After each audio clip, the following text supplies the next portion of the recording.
Well, the Sydney and Victoria-wide lockdowns could cost the economy as much as $10 billion. According to new modelling from KPMG, that's $220 million a day in Sydney and $150 million a day in Victoria. To discuss this, I'm joined by my Tuesday panel from Brisbane, former Queensland Premier Campbell Newman, and from Canberra, Labor MP Joel Fitzgibbon. Campbell, these are pretty horrific numbers, but here's the most critical detail. KPMG says that most of the cost of these lockdowns will be borne by the private sector, so not the public sector. And of course, if you haven't got the private sector paying taxes, it's not keeping afloat all the people who've got protected wages and are making the decision. So it's a double hit, isn't it? It sure is, Peter, and 13 million Australians tonight are now under lockdown. It's a staggering figure. But I have been incensed throughout this pandemic over the last sort of 18 months that the public sector have continued to maintain total job security, have seen their wages go up, in some cases well in excess of inflation, while they continue, the leaders anyway, continue to mete out this sort of regime to the private sector. Look, the economy has been battered. They have to do a better job in government across the board. And if they keep doing this, they are going to crush the living hell out of businesses. And I say to small business, my final word is small business across Australia, indeed larger businesses, you need to stand up because what's happening is unfair, unconscionable, and it's time to actually really push back hard. I mean, some would say, Joel, that Labor doesn't care if a small business are smashed because they don't vote for Labor anyway. But I think this is where people are the angriest, the fact that everybody making the decision, they've all had pay increases by and large. I mean, Daniel Andrews at $11,000 the other day, $452,000 in Queensland, the Chief Medical Officer, she's on $622,000 as a package. Not the ordinary person trying to run a business.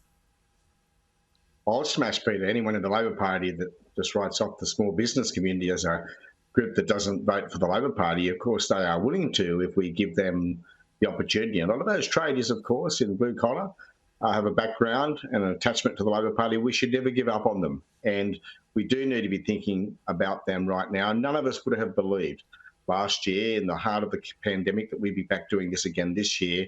We're doing it, Peter, because we didn't get the vaccination out quickly enough. We didn't do the quarantine properly. But the best form of lockdown is one which is comprehensive and one which is quick. And that's where we've gone wrong here. This thing is now dragging out. It's infected half of our population. We must compensate the private sector for the losses. The government will get their money back in the long run if they get the economy back up and running more quickly. By that, when you're saying it's got to be quick and short, you must be implying a criticism there of Daniel Andrews. You weren't as explicit as I would like, but listen to this, what's happening down in Victoria. Campbell, I'll go to you on this one. It's a whole farce.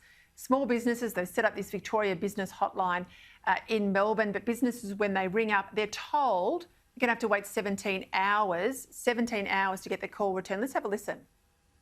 The state government is saying, oh, the commercial businesses, building businesses can keep going. Okay. But when it comes to small renovators, we can't. We've been cut out because the homes are owner-occupied. Have you tried to ring the hotline? Oh, yeah, I tried to ring them on late Saturday afternoon. The wait time was 1 day and 4 hours.